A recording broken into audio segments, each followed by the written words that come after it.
So if you self-publish and do well, agents and publishers might come to you. This could result in a much better deal than you would get as a first-time author with no evidence of sales. So long story short, if you want to get a traditional publishing deal, this could be a good way to skip the slush pile and gain experience and grow your audience as an indie author. Welcome to the Fiction Writing Made Easy podcast. My name is Savannah Gilbo, and I'm here to help you write a story that works. I want to prove to you that writing a novel doesn't have to be overwhelming. So each week, I'll bring you a brand new episode with simple, actionable, and step-by-step strategies that you can implement in your writing right away. So whether you're brand new to writing or more of a seasoned author looking to improve your craft, this podcast is for you. So pick up a pen and let's get started. In today's episode, we're going to talk about the pros and cons of independent or indie publishing. So last week we talked about the pros and cons of traditional publishing, and this week we're going to look at indie publishing. If you missed last week's episode on the pros and cons of traditional publishing, I will put that link in the show notes for you, but it's episode number 66 as a quick reference. So I'm going to guess that you are either listening to this episode because you already know you want to self-publish, or maybe you're not sure and you're still exploring all the different options. Either way, that is okay. Today's episode will hopefully help you gain some clarity around the indie publishing process and or whether it's the right publishing path for you. So we're going to start by defining what it means to indie publish or self-publish. These two terms are used more or less interchangeably these days, so just a heads up, you might hear me use both terms throughout the episode. Now, what is indie publishing? Indie publishing is the pure do-it-yourself publishing path. So it's where you, the author, take on all the roles of and basically become the publisher of your own book. Once you have a finished manuscript, you will need to invest in a team of pros to help you edit, produce, and distribute the book. To do this, you can either work with independent vendors who charge on an ad hoc or as-needed basis, or you can work with a vendor who charges one fee to use their in-house team of pros. From there, it will be up to you, via the marketing plan that you design and execute, to get your book in the hands of readers. As an indie author, you will earn everything the book makes, minus the costs incurred to actually edit, produce, and distribute the book. So that is the independent publishing process at a glance, and of course there are many micro steps involved in this process, but that is a really quick overview of how it works. So let's dive into the pros of indie publishing. As a freebie for today's episode, I've put together a little one-page quiz that will help you determine the best publishing path for you and your story. If you want to download that, you can go to savannahgilbo.com/publishing-path. So one more time, that is savannahgilbo.com/publishing-path. And I will link to that in the show notes for easy reference as well. Pro number one is that indie publishing gives a writer total creative control. So as an indie author, you get to have absolute creative control over things like your book cover design, the interior layout, the price you sell it for, your marketing plan and the launch date, how many advanced reader copies you send out, and things like that. You can hire a team of professionals to help you execute your overall creative vision. So editors who will help you make your story the best it can be, graphic designers who will create an amazing and genre-appropriate book cover, marketers who know how to get your book in the hands of the right readers, and even coaches who can guide you through each step of the process and cheer you on along the way. Many writers love the idea of being in control of the entire publishing process. But if this doesn't sound like fun to you, you can always try to go the traditional publishing route or explore hybrid publishing, or you can just hire out the pieces of the process that you don't want to do. So that is pro number one. Indie publishing gives a writer total creative control. Pro number two is that indie publishing allows you to get your book to market fast. So it can take 1 to 2 years for a traditional publisher to get your book to market. And that's 1 to 2 years after you've spent all the time writing, editing, querying agents, that whole process. So, sometimes you're looking at 3, 4, 5 years from the start of a book to when it's actually in the market, which is a long time. But you can publish an ebook in a matter of days and a print book in a matter of weeks if you indie publish. So yes, you will still have to spend the same amount of time writing and editing your book, no matter which publishing path you choose. But once you're ready to publish, you can upload your files to Amazon, Kobo, iBooks, Draft to Digital, Smashwords, or any other retailers like that. And then your ebook will usually be available for purchase within 4 to 72 hours. If you're doing print on demand, you can get that up within 24 hours after you approve the formatting online too. or you can order a physical copy, which might take a few weeks, but either way, it's incredibly quick, especially when compared to traditional publishing. So that is pro number 2. Indie publishing allows you to get your book to market fast. Pro number 3 is that indie publishing lets you take home a higher percentage of sales. So indie publishing allows a writer to take home a larger share of the earnings than traditional publishing would. So typically somewhere between 35% and 75%. The remainder of that goes to the costs required to edit, produce, and distribute a book. So as an example, let's say you price your book between $2.99 and $9.99 on Amazon. You could get up to a 70% royalty on the net sales price of your book. If you compare that to traditional publishing, where royalty rates average around 10 to 15%, there's a lot more earning potential when you go indie. However, indie publishing does not guarantee you will make as many sales as you would have done with a traditional publisher, or any sales for that matter. The amount of sales you make depends on your genre, the time and investment you put into marketing, and sometimes just plain old luck.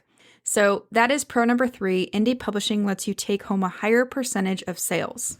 Pro number 4 is that indie publishing can help you get an agent or a publisher. So if you self-publish and do well, agents and publishers might come to you. This could result in a much better deal than you would get as a first-time author with no evidence of sales. So as an example, consider authors like Andy Weir, who wrote The Martian. So that started out as a self-published ebook and then went into audio and eventually became a big-time movie. There's also E.L. James, who wrote 50 Shades of Grey. So that was first self-published. So was Colleen Hoover's book Slammed. There's also Bella Andre, Hugh Howey, A.G. Riddle, and many, many others. So long story short, if you want to get a traditional publishing deal, this could be a good way to skip the slush pile and gain experience and grow your audience as an indie author. So that's pro number 4. Indie publishing can help you get an agent or a publisher. Pro number 5 is that indie publishing allows you to sell your book in global markets. So in the next few years, more countries than ever are going to have access to cell phones and the internet. This means that English book sales in foreign markets are going to start to increase too. If you indie publish, that means you retain all the rights to your book and that you can put your book up for sale in other countries. In fact, even if you're traditionally published, I would go check out your contract to see if you retain the rights to sell in other countries. Many traditionally published authors have sold world English rights in all formats, but because their books are not available in most places in the world, they've barely sold outside the normal country markets. Many traditionally published authors have also sold audiobook rights, but no audiobooks have been produced. So if you're in this situation, it might be time to review your contract and maybe revisit it if you can. Because let's say you have a traditional publishing deal and the publisher only owns the English rights for the United States and Canada. That means that you can self-publish in countries where you haven't sold the rights.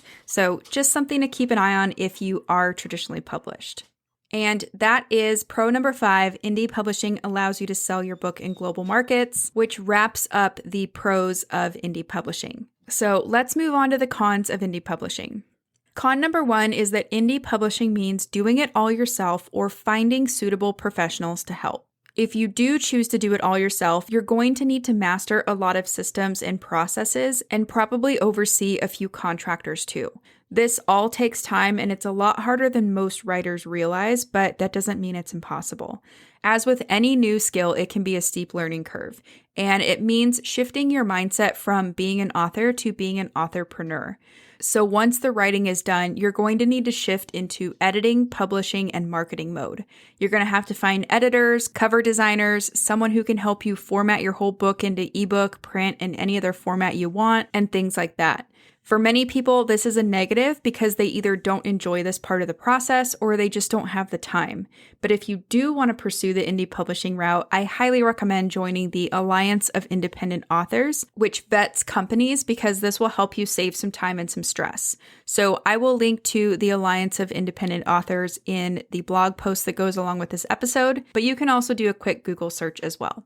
So that is con number 1. Indie publishing means doing it all yourself or finding suitable professionals to help. Con number 2 is that indie publishing means paying for everything up front. So when you indie publish, you need to spend money if you want a professional result, in most cases. Regardless of how you publish, you're going to need to spend money on at least a developmental edit before submitting your book to agents anyway, or you'll at least be spending money on craft books and writing courses, right? Most of us do that. And this isn't necessarily such a big deal because most people spend money on their hobbies. But if you intend to make a living as an indie author, then you will need to invest money in your work and in your business. And because this requires an upfront investment, meaning before any of your book sales come in, you do run the risk of not making your investment back. However, with a well-written and produced book plus the right marketing efforts, it's definitely possible to make your investment back and then some. So that's con number 2, indie publishing means paying for everything upfront.